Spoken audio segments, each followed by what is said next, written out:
Hello guys, welcome to Neha Faizy podcast. आज का podcast again बहुत इंटरेस्टिंग होने वाला है, आपको मज़ा आने वाला है। इस पॉडकास्ट को आखिर तक ज़रूर देखिएगा। तो ज़ूज़ू टीवी ने तो मैडम की थू-थू टीवी कर रखी है। मतलब आपने वो कहावत सुनी होगी कि मक्खी जो होती है हमेशा मीठी-मीठी चीज़ों पे बैठती है, मिठाई पे बैठती है, फूलों पे बैठती है। लेकिन एक होता है मक्खा जो सिर्फ़ गंदी चीज़ों पे ही बैठता है। तो मैडम के साथ भी वही हुआ है। अच्छी फैमिली में पैदा होके, अच्छी फैमिली में शादी करके लेकिन अल्टीमेटली उन्होंने अपनी डेस्टिनी कहाँ चूज़ करी? एक बदनाम भगोड़ी फैमिली में, जिनका बिल्कुल मौदहा में लेवल वी आर देयर की जगह, मतलब अगर आपके पूरे गाँव में, टाउन में देखा जाए तो सबसे बदनाम फैमिली होगी, वो टॉप पे होगी। तो उसी हिसाब से जनाब की फैमिली भी सबसे टॉप पे है वहाँ पे, और उनके लेवल तक जाने पे बहुत लोगों को बहुत सारे कांड करने पड़ेंगे। तो उनके लेवल तक ना कोई पहुँचा है और ना कोई पहुँचेगा। मक्खी का भी वही हुआ है, मक्खी ने मक्खा वाले काम करे हैं। सब कुछ अच्छा छोड़-छाड़ के सिर्फ़ गंदी चीज़ों पे ही बैठी है। मैंने ज़ूज़ू टीवी के सपोर्ट में लास्ट वीडियो बनाया था कि मुझे इनकी बातों पे पूरा यकीन है, क्योंकि मेरे को सच्चाई पता है बहुत सारे लोगों के थ्रू। ज़ूज़ू टीवी चैनल है, उसपे अगेन एक और वीडियो अपलोड हुआ है, पुराना वाला डिलीट हो गया। मुझे नहीं पता क्या रीज़न है, क्या नहीं, उन्होंने किया है या यूट्यूब ने किया है या क्या हुआ है, प्राइवेसी रीज़न की वजह से, या थंबनेल में तो खैर फ़ोटो लगा ही ली थी।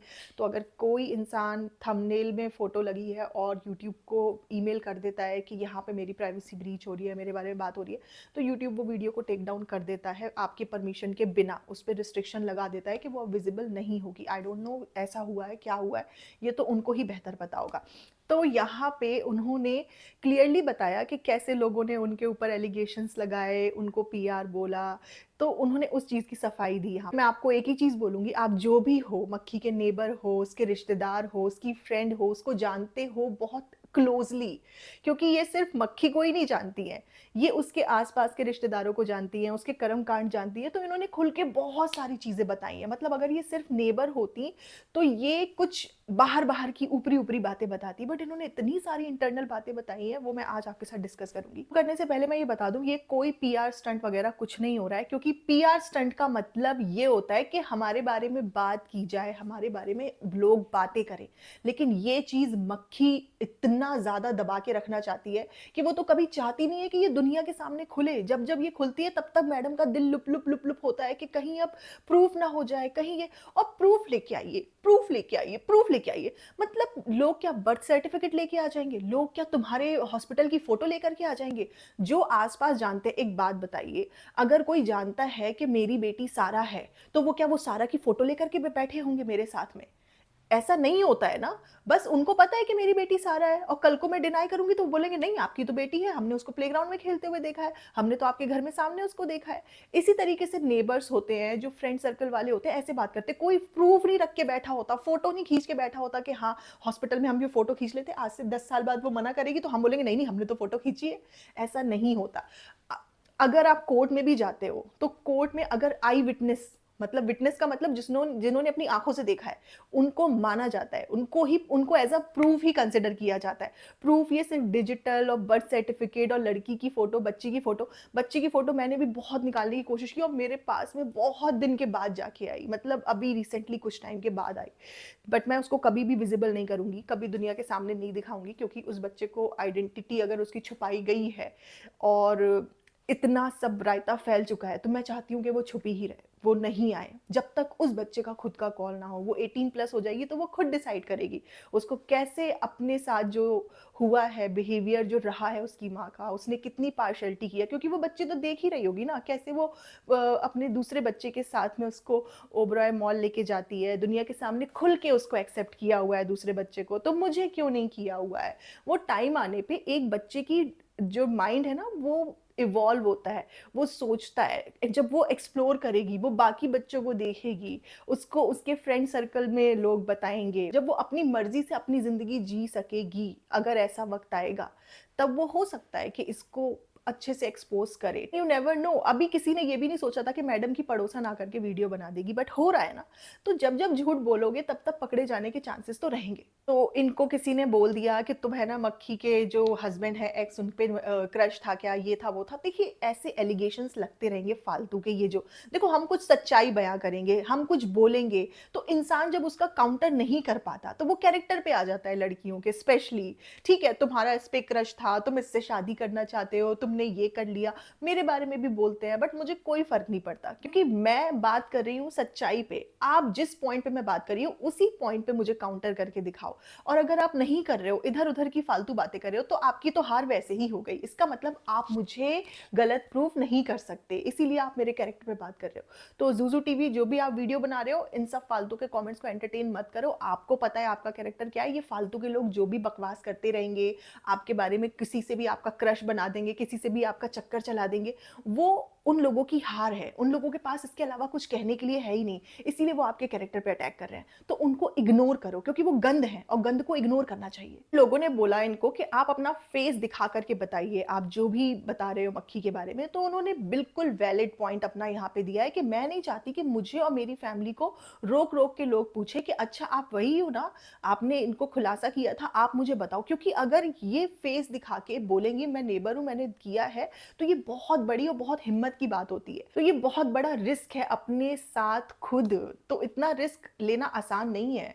बस इंसान चिढ़ जाता है कि देखो एक इंसान ने अपनी ज़िंदगी में इतनी गलतियाँ करी हुई हैं और फैमिली को नेग्लेक्ट किया है, अपने आप को, अपनी अय्याशी को प्रायोरिटी दी है और अपने मासूम रिश्ते को, अपनी सगी औलाद की जो सगी नहीं हुई, वो अपने जो बाप की सगी नहीं हुई, जो अपनी बहनों की सगी नहीं हुई, जो अपनी माँ की भी सगी नहीं हुई, क्योंकि माँ को तो नैनी बनाने के लिए अभी बुलाया हुआ है ना, उसके पहले माँ क्या कर रही थी, कुछ फ़र्क पड़ रहा था? नहीं पड़ रहा था।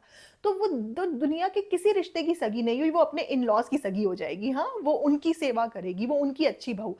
मतलब एक औरत ना अच्छी माँ है, ना अच्छी बेटी है, ना अच्छी बहन है, ना अच्छी पड़ोसी है, ना अच्छी फ्रेंड है, एक अच्छी बहू है। वाह, वाह, वाह! मतलब जो इंसान दुनिया में सबसे अच्छा होता है, वो सबसे अच्छा सबसे अपने क्लोज़ वन्स के होता है। Best among you are those who are good to their near ones. उसके अलावा बाहर आप किसके साथ कैसे हो, वो सेकेंडरी चीज़ है। प्राइमरी आपका कैरेक्टर जो आपके बिल्कुल नज़दीक लोग होते हैं, जहाँ आप पैदा हुए हो, वो बताएँगे कि आप कैसे हो। एकदम सॉलिड प्रूफ तो ये होगा आप उनके घर जाएँ, पुणे जाएँ, उनकी दादी से, बच्ची की जो दादी है उससे पूछें। ऐसे कोई अपनी फैमिली के बारे में नहीं बताता क्योंकि आज की डेट में ये कन्फर्म हो चुका है कि मक्खी फाइनेंशियली अपनी बेटी को पैसे पहुँचाती है, ठीक है? लेकिन मैं हर चीज़ नेग्लेक्ट कर दूँगी, हर चीज़। बट ये बहुत बड़ी बात होती है कि अपने बच्चे की एक्ज़िस्टेंस को डिनाई कर दो, ये बोलो कि है ही नहीं।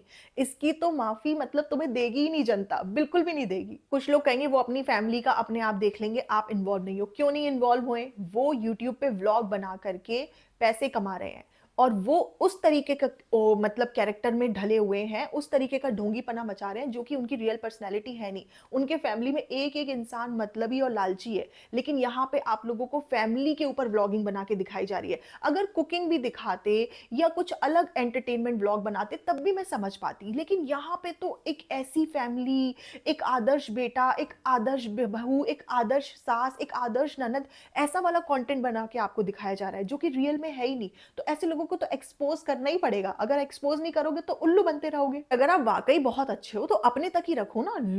उस बात के ऊपर कमाने की क्या ज़रूरत है? फिर लोगों ने उनसे ये कहा कि आप इतने दिन से चुप क्यों थे? तो उन्होंने ये बताया कि मैं अपनी लाइफ़ में बिज़ी थी। कुछ दिन पहले मेरी अपनी फ्रेंड से बात हुई, फिर उनसे डिस्कस जब हुआ है क्योंकि है ना अभी कुछ टाइम पहले ग्लो सैमसंग के फादर की डेथ हुई थी, तो उसके रिगार्डिंग उनकी बात हो रही थी। तब उन्होंने बात निकाली कि अरे इसने तो पब्लिकली डिनाई कर दिया है। तब इनको गुस्सा आया, तब इन्होंने बहुत सारे लोगों को रीच आउट किया, मैसेजेस करे, लेकिन इनको सैटिस्फैक्शन नहीं हुआ, इनकी बात इतना खुल के लोगों तक नहीं आई।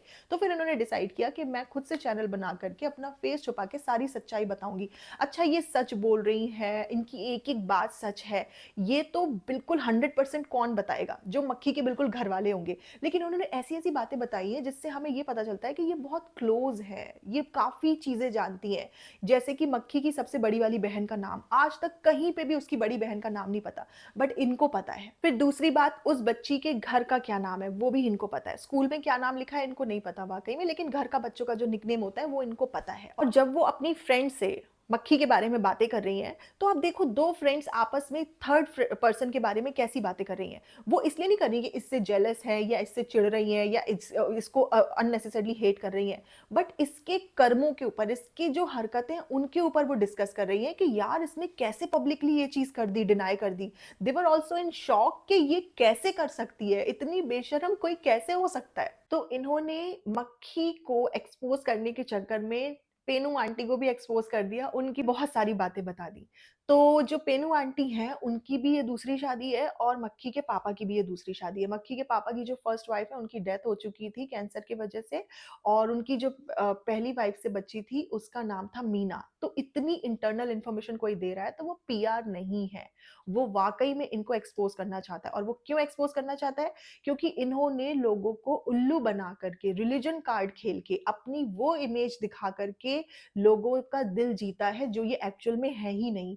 तो इंसान जब किसी को पर्सनल लेवल पे जानता है, करीब से जानता है कि ये इतना घटिया इंसान है, इसने ऐसी-ऐसी चीज़ें लाइफ में करी है, एक्स्ट्रा मैरिटल अफेयर किया है, ज़बरदस्ती शादी की है, बच्चे को छोड़ दिया है, तो वो इतना महान बन के उन्होंने बोला ना कि ये देवी बन के क्यों बैठी हुई है, तो इंसान को यही खुन्नस आती है अंदर से, तो ये फ्रस्ट्रेशन है। इसमें आप किसी को ये नहीं बोल सकते कि वो हेट्रेड फैला रहा है, वो नेगेटिविटी फैला रहा है, वो जेलस है, वो हेटर है, नहीं।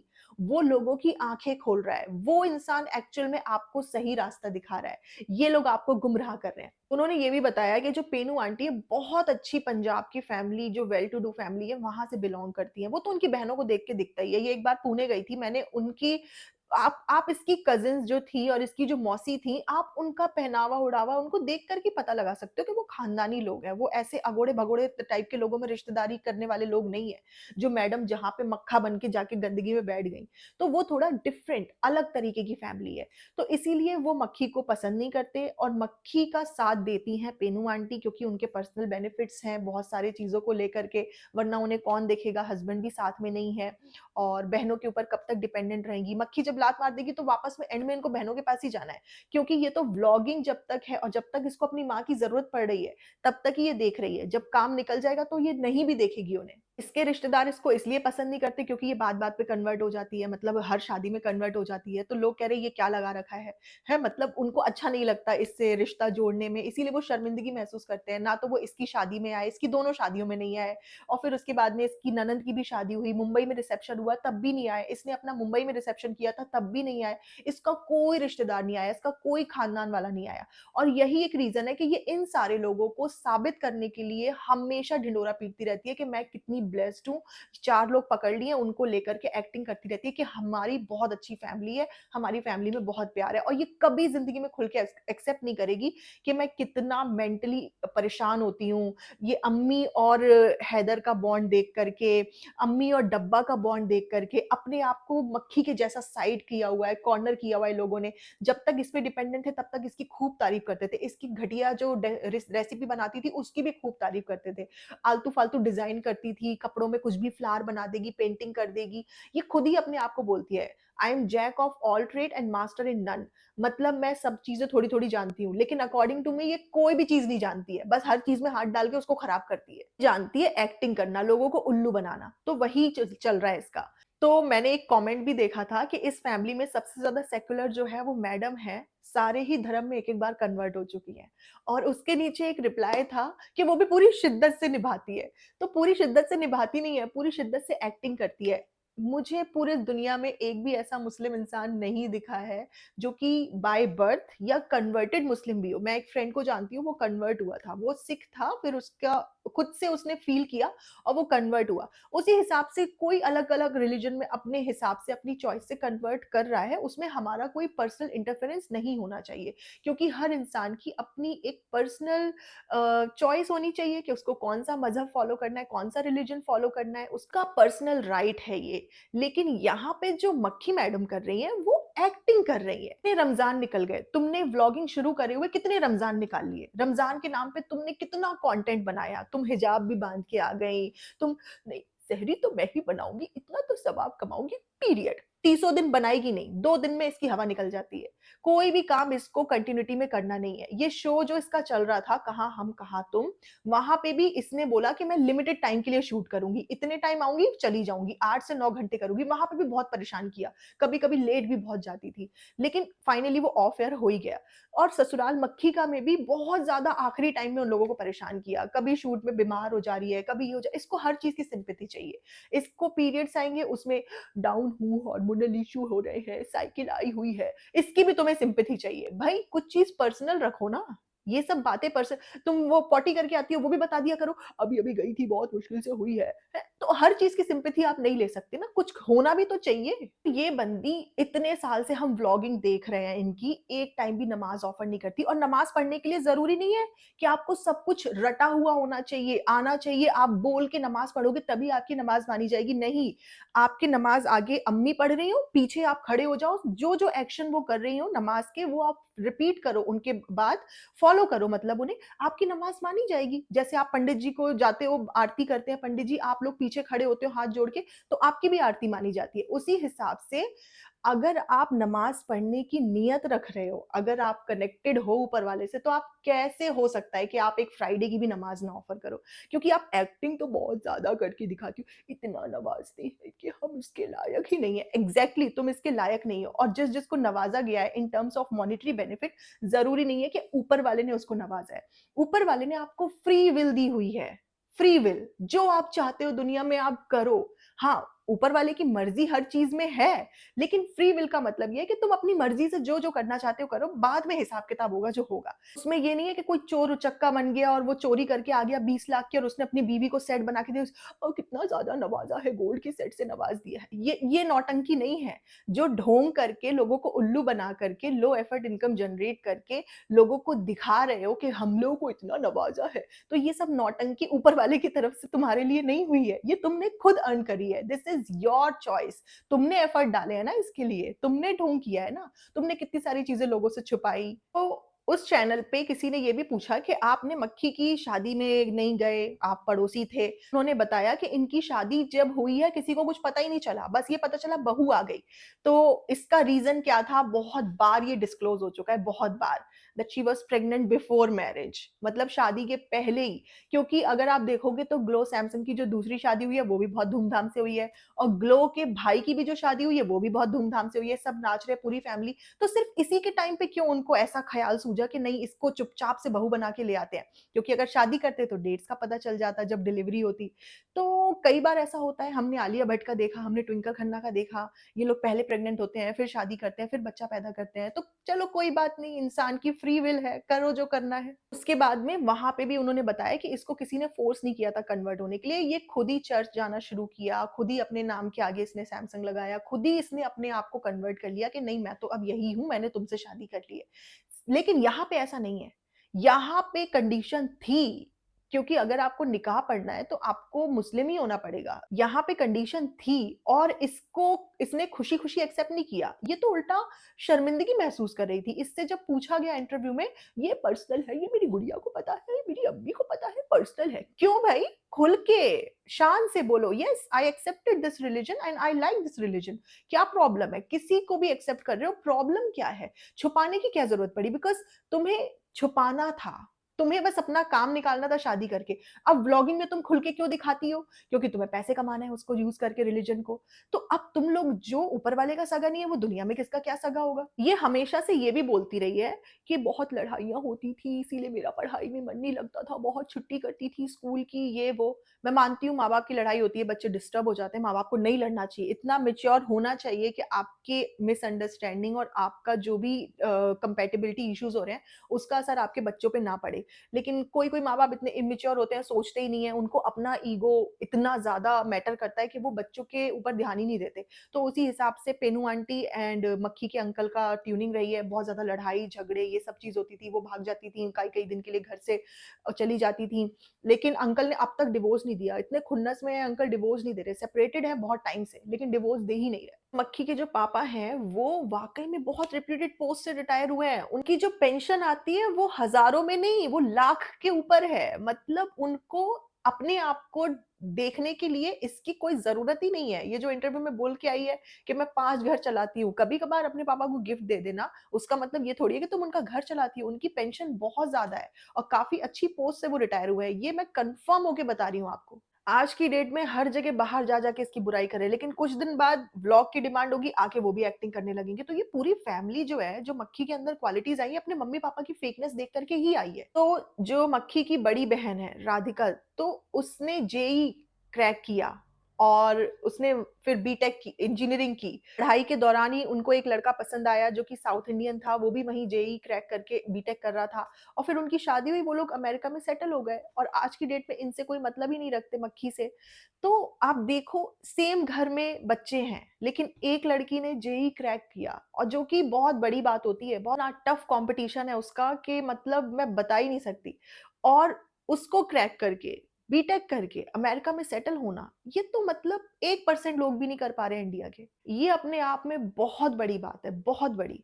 तो सेम घर का माहौल होगा, वही लड़ाई झगड़े सब कुछ, लेकिन फिर भी देखो एक लेडी ने कितना मेहनत से क्या-क्या अचीव किया और एक को ढोंग करना पड़ रहा है और लोगों को उल्लू बनाना पड़ रहा है। मैं अभी भी श्योर नहीं हूँ कि जो ये राधिका दीदी है, ये मक्खी की रियल सिस्टर है या स्टेप सिस्टर है। क्योंकि इन इस वीडियो में इन्होंने बताया है कि वो उसकी रियल सिस्टर है, बट इसका मुझे कोई आइडिया नहीं है। अगर वो रियल सिस्टर है तो भाई इतना डिफरेंस माँ के तरफ से एक बेटी के लिए बच्चे को पालने में लगी हुई हो और दूसरी बेटी को पूछ भी नहीं रही हो।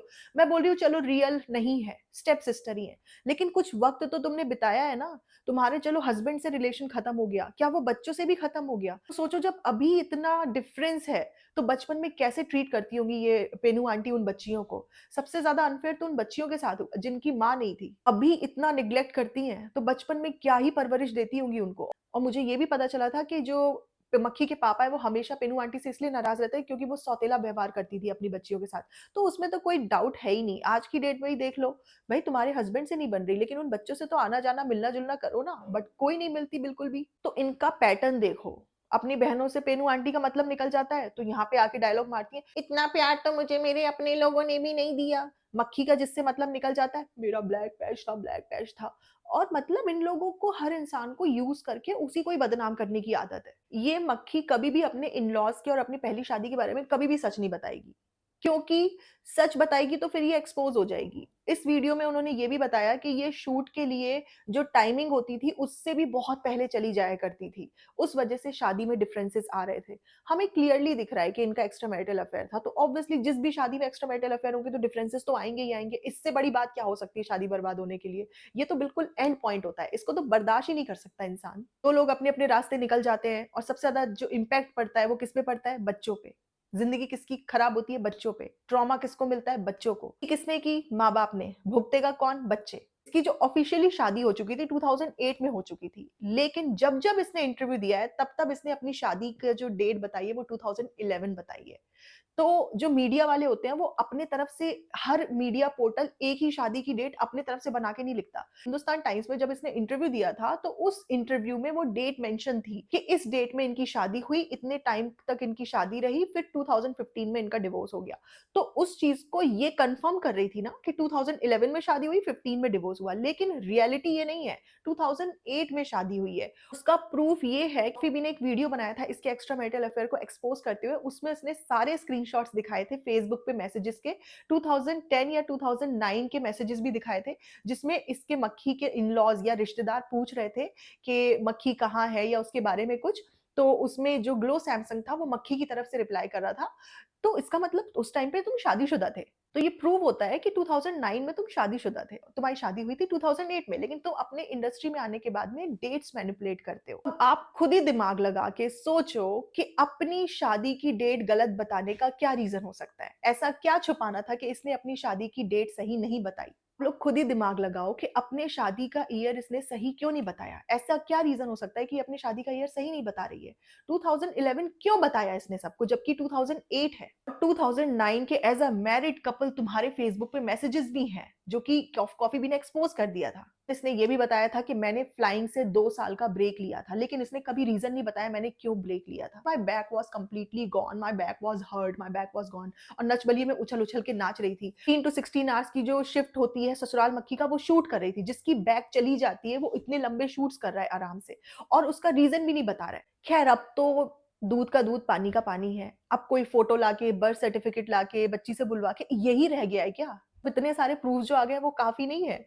मतलब प्राची आ गई, मैं हूं, मैंने दोनों तरफ के रिश्तेदारों से बात करी। कोई भी सेंसिबल इंसान समझ लेगा कि एक्स इन लॉज और करंट इन लॉज के रिश्तेदार जो आपस में कभी जिंदगी में मिले ही नहीं, एक ही बात बोल रहे हैं, तो वो झूठ तो हो ही नहीं सकती। और कोई छोटी मोटी बात नहीं, एक इंसान के एग्जिस्टेंस के ऊपर बात हो रही है, ये कोई अपने तरफ से पेट से बना के नहीं बोल सकता। तो जो इन्होंने वीडियो अपलोड अभी किया है मक्खी को दोबारा से एक्सपोज़ करते हुए, क्योंकि भई इसके तो इतने सारे राज़ होंगे, इतने सारे कांड होंगे कि 1-2 वीडियो में निपट ही नहीं सकते। बहुत सारी बातें होंगी और जब इनको रियल नेम्स पता है, निकनेम्स पता है, आज तक मक्खी की सबसे बड़ी वाली बहन का नाम किसी को नहीं पता था। कोई इंटरव्यू में नहीं पता, इसने कभी नाम नहीं लिया, कभी उसका ज़िक्र नहीं किया, लेकिन इनको पता है। तो ये कोई पीआर-वीआर नहीं है, ये एग्ज़ैक्टली इसको मक्खी को एक्सपोज़ किया जा रहा है क्योंकि इसके पापों का घड़ा भर गया है, अब वो धीरे-धीरे करके एक्सपोज़ होगा ही होगा। पहली शादी में ये भले ही अपने मन से कन्वर्ट हुई बट दूसरी शादी में इसको बोला गया है कि ये कंडीशन है और लेकिन अब ये जो कर रही है, ये पैसे कमाने के लिए नौटंकी कर रही है।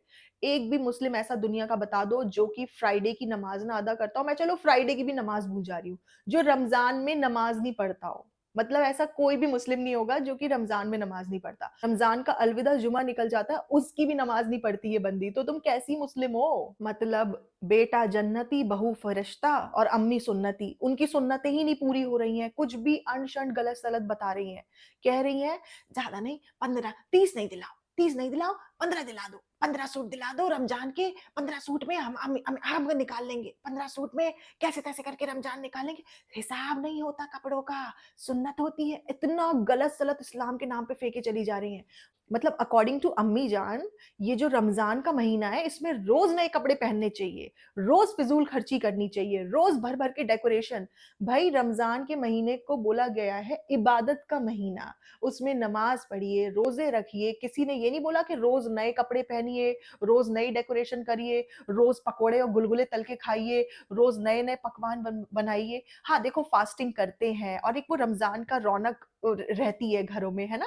तो आप दाल-चावल से तो फास्ट खोलेंगे नहीं, रहता है ना अच्छा-अच्छा खाना बनाएँ, खुशी में कि आज हमने फास्ट किया है।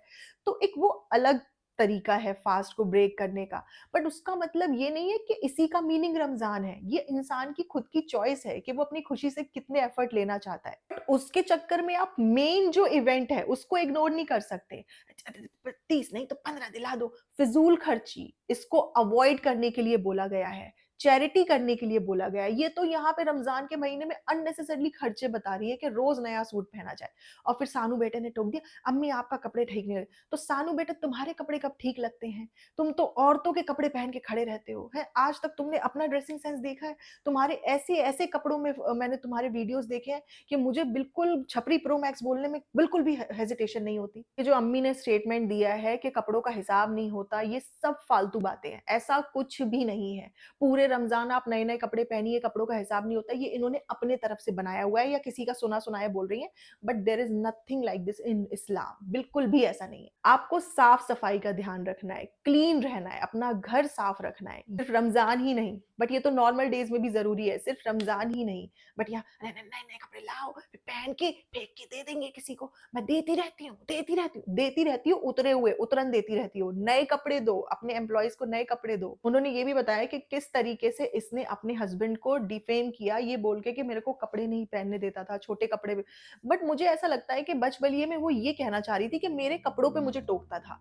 तो वो मेबी इसको ग्रूम करना चाहता हो क्योंकि तुम घाघरों ने चोली और अजीब-अजीब से कपड़े पहनती थी। क्रिश्चियन फैमिलीज़ होती है, मेरे भी जो जान-पहचान में है वो वन पीस ड्रेसेस पहनते हैं, उनका ड्रेसिंग सेंस अच्छा होता है।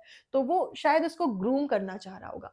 अब बट यहाँ पे भी तो तुम यही कर रही हो ना, यहाँ पे भी तो तुम जनाब को सूट पसंद है तो सूट पहनती हो। देखो मैंने लास्ट टाइम एक पॉइंट रेज़ किया था कि मेरे हस्बैंड को फैज़ी को नेल्स पसंद है तो मैंने नेल्स उनके जैसे रखे। बट कल को फैज़ी बोलेंगे कि तुम इस्लाम छोड़ कर के कोई और रिलिजन अपना लो, तो मैं ये नहीं करूँगी, ठीक है ना? वो बोलेंगे अपने माँ-बाप को भूल जाओ, मेरे माँ-बाप को अपना माँ-बाप मान लो, ये भी मैं नहीं करूँगी। छोटे-छोटे एफर्ट्स अपने पार्टनर के लिए लेना इज़ एप्रिशिएटेड। अगर आपका पार्टनर आपके लिए एफर्ट कर रहा है, तो आप भी उसके लिए करो, म्यूचुअल अंडरस्टैंडिंग के साथ में। ये नहीं कि एक तरफ़ा आप एफर्ट्स पे एफर्ट्स करते चले जाओ, बिछ जाओ और दूसरा इंसान आपको अपने हिसाब से चलाए और कंट्रोल करे। मेरा मानना ये है खुशी से करना और कंट्रोलिंग बिहेवियर इन दोनों चीज़ में डिफरेंस होना चाहिए। जब जनाब कुर्ता टोपी नहीं लगा रहे हैं, तो वो मैडम को क्यों उस तरीके से ड्रेस अप करने के लिए ब्रेन वॉश कर रहे हैं? तुम तो अपना फैशन पूरा करोगे, लेकिन मैडम को टाइम टू टाइम याद दिलाते रहोगे कि हीरोइन मत बनो। एक जगह वो डेनिम और टॉप पहने हुए है, तो कह रहा है ये देखो हीरोइन बन के जा रही है। तो वो बोलती है ज़्यादा मत बोलो वरना मैं सूट पहन लूँगी। तो ये ब्रेन वॉशिंग ही तो है और क्या है? तो मैं ये बता रही हूँ अपने पार्टनर के लिए एफर्ट्स करना, उसके लिए अच्छा दिखना एक अलग बात है। लेकिन सैक्रिफाइस करना, अपनी जो विश है उसको दबा करके उसकी विश को कंसिडर करना और वो अपने बिल्कुल चंगा-सी, उसके अंदर कोई चेंजेस नहीं है, वो बिल्कुल तुम्हारे जैसा बनना ना चाहे। ये कहती थी मुझे वैलेंटाइन्स डे का बहुत एक्साइटमेंट रहता है, लेकिन मेरा एक्साइटमेंट यहाँ रहता है फिर वो धीरे-धीरे फुस हो जाता है क्योंकि जनाब को बिल्कुल भी एक्साइटमेंट नहीं रहता। इसने अपने इंटरव्यू में बोला है ये चीज़। तो वो तुम्हारे लिए एफर्ट नहीं ले रहा। और यहाँ पे जो वैलेंटाइन्स डे तुम मनाने भी गए हो, तो तुम 3 अपने वो ह हाउस हेल्प को साथ में लेके गए हो। आप वो पहले स्टेटस देखते होगे फेसबुक पे आता था angel Priya celebrating honeymoon with 50 others. तो मैडम का भी वही हो गया कि मक्खी celebrating Valentine's day with 3 others. तो ये क्या है? मतलब तुम्हारा इतने भरे पूरे घर में रहने का, अपने परिवार के साथ में रहने का क्या मतलब? जब तुम अपने बच्चे को छोड़ के अपने हस्बैंड के साथ थोड़ा-सा टाइम स्पेंड करने नहीं जा सकती हो, साल में 1 दिन भी नहीं जाती हो। मतलब हद है भई, हद है। उस फैमिली में ससुर जो थे वो मॉडलिंग करते थे खुद ही, जो ग्लो सैमसंग के पापा थे वो as a model ramp walk करते थे। और जो उनका जो देवर था, वो भी है ना इंडस्ट्री से जुड़ा हुआ था। वो लोग इसको मोटिवेट करते थे। उन लोगों ने ही बोला, "भई तुम बहू थी ना, जब तुम इंडस्ट्री में आई तुम बहू थी, तुम बेटी भी नहीं थी।" उन्होंने बिल्कुल सही बोला अपने वीडियो में कि लोग अपनी बेटियों को भी अलाउ नहीं करते इंडस्ट्री में आने के लिए, एंटरटेनमेंट इंडस्ट्री में आने के लिए सेफ्टी पर्पज़ से। यहाँ तो उन्होंने एज़ अ बहू तुम्हें जाने के लिए अलाउ किया और तुम्हें उल्टा मोटिवेट किया, तुम्हारा साथ दिया। तुमने क्या किया वहाँ जाते साथ 4 महीने के अंदर जनाब से चक्कर चला लिया, ज ससुराल मक्खी का मिलते ही। तो जो lady within 4 months of new show दूसरे बंदे के साथ में इस तरीके से एक्स्ट्रा मैरिटल अफेयर में आ सकती है, तो वो तो ट्रस्टवर्दी है ही नहीं, वो तो किसी की सगी नहीं है फिर। जब इसका इंटरव्यू लिया गया कि आपकी शादी कैसे होगी? आप फेरे लोगे या निकाह पढ़ोगे? I want answer this. I want to do निकाह। इतनी ओवर एक्टिंग करके जो उसने जवाब दिया था उस टाइम पे, मतलब आप खुद ही सोचो कि जनाब को इस चीज़ का जवाब देना चाहिए था। इसने ओवर एक्टिंग करके बोला आई वांट टू डू निकाह, निकाह ओनली। तब जनाब को बचाने के लिए खुद ही बोल दिया आई वांट टू डू निकाह और अभी नौटंकी कर रही है कि मैं मुझे कबूल है वो जो था वो मैं भूल नहीं सकती, कबूल है भूल नहीं सकती, कबूल है भूल नहीं सकती, लेकिन तुम अपनी एनिवर्सरी की डेट भूल गई और नौटंकी कर रही हो कि तुम अपनी एनिवर्सरी की डेट भूल गई। ये सब ड्रामे, ड्रामे, ओवर एक्टिंग, नौटंकी, ऐसा कुछ भी नहीं है कि ये अपनी एनिवर्सरी की डेट भूल गई हो। जो लेडी जनाब के बर्थडे का काउंटडाउन करती रहती है ना? जिसको दूसरे के बर्थडे की डेट भी याद है और उसका काउंटडाउन भी 10 दिन पहले से करने लगती है। जिसके ससुर उसके बर्थडे का काउंटडाउन कर रहे हो घर में, वो खुद अपनी एनिवर्सरी की डेट भूल जाए। तुम्हारे यहाँ तो पूरा एक्जिस्टेंस जो तुम्हारा यूट्यूब पे, वो तो सेलिब्रेशन पे ही बेस्ड है। तो तुम लोग कैसे डेट्स भूल सकते हो? तुम तो डेट्स भी याद रखते हो और डेट के 10 दिन पहले से तुम्हें कंटेंट बनाना है, ये भी याद रखते हो। And I agree on this thing कि पहले वाले जो इसके इन-लॉज़ थे, वो उन्होंने कोई फोर्सफुल कन्वर्जन नहीं करवाया होगा क्योंकि उनकी जो दूसरी बहू है, वो सारे फेस्टिवल सेलिब्रेट करती है, तो व्हाई नॉट हर? ऐसा कौन ऑप्रेस कर सकता है? इसको तो बस जनाब ही ऑप्रेस कर सकते हैं क्योंकि जनाब को सारे राज़ पता है। बट अब तो जनाब मत ऑप्रेस करो यार, अब तो दुनिया में सबको पता चल गए हैं। अब तो मक्खी तुम्हें नहीं दबना चाहिए जनाब से, अब तो जनाब की लंका लगाओ तुम। ऑफ कैमरा ये जनाब को बिल्कुल पप्पी बना देगी, जब जनाब कुछ कमाने लायक नहीं रहेंगे क्योंकि धीरे-धीरे नहीं रहेंगे। अभी भी व्लॉग शुरू करता है 3-4 दिन बाद, मन नहीं कर रहा था, कुछ कभी-कभी होता है मन नहीं करता। तेरा तो आए दिन यही मन करता है कि कुछ ना करूँ मैं। कभी-कभी क्या होता है, मतलब बहुत पुराना इंटरव्यू था, उसमें इसका जनाब का फ़ोन गिरने वाला था, कुछ था, तो मक्खी उसको फ़ौरन टोक के बोलती है कि नहीं, नहीं, नहीं वरना मुझे ही नया दिलाना पड़ेगा। तो ये टाइम टू टाइम जनाब को औकात में रखती है, ऐसा नहीं है। बस जनाब का जब तक हुक्का पानी यूट्यूब से चल रहा है, तब तक जनाब थोड़ा बहुत डोमिनेट इसको करेंगे, लेकिन जैसे ही मक्खी के ऊपर सारी फाइनेंशियल ज़िम्मेदारी आ जाएगी दोबारा से, उसके बाद जनाब फिर से बिल्कुल अपना पपी बन के कोने में बैठे रहेंगे, करते हुए भी। मक्खी इनको सुबह-शाम 2-2 बातें ज़िल्लत की सुनाती रहेगी। ना आपका नेक्स्ट कंटेंट है अम्मी को दिलाए सूट, तो अम्मी बताइए कैसे लगे आपको सूट? अपने माँ-बाप को कपड़े भी दिलाएँगे, वो भी कंटेंट बनाएँगे। मतलब माँ-बाप बचपन में अगर तुम्हारा लंगोट भी दिला रहे होते, तो क्या वो कंटेंट बनाते? वो दुनिया को गा के बताते? अपने माँ-बाप को छोटी-मोटी चीज़ें दिला कर के कंटेंट बनाते हो, लोगों को दिखाते हो कि कैसे वो तुम्हारे ऊपर डिपेंडेंट है। डब्बा एक चूड़ी भी लेके आएगी तो, "अम्मी आपके लिए चूड़ी लाए हैं, ले लीजिए।" इतनी छोटी-छोटी चीज़ें माँ-बाप को दिखा-दिखा के दुनिया को देते हो, शर्म नहीं आती तुम लोगों को?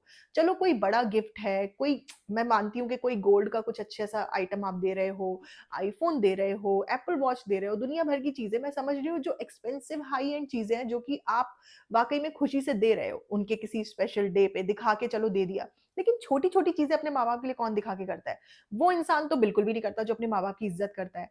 तो तुम लोग अपने माँ-बाप की नहीं इज़्ज़त करते हो, लेकिन ज्ञान क्या दोगे दुनिया को? माँ-बाप की इज़्ज़त करिए, माँ-बाप को ये आजकल तो जनाब ने बिल्कुल ही बंद कर दिया है ये कहना। जनाब को भी पता चल गया है कि अब दुनिया उल्लू नहीं बन रही है, ये ज्ञान देना छोड़ दो। मैडम गुड़ वाली गुलगुले अम्मी के लिए। तुम अम्मी को जल्दी निपटाना चाहती हो, क्या चाहती हो? भई अम्मी डायबिटिक हैं, रोज़-रोज़ उनको गुड़ के गुलगुले फ्राइड बना-बना के खिलाओगी।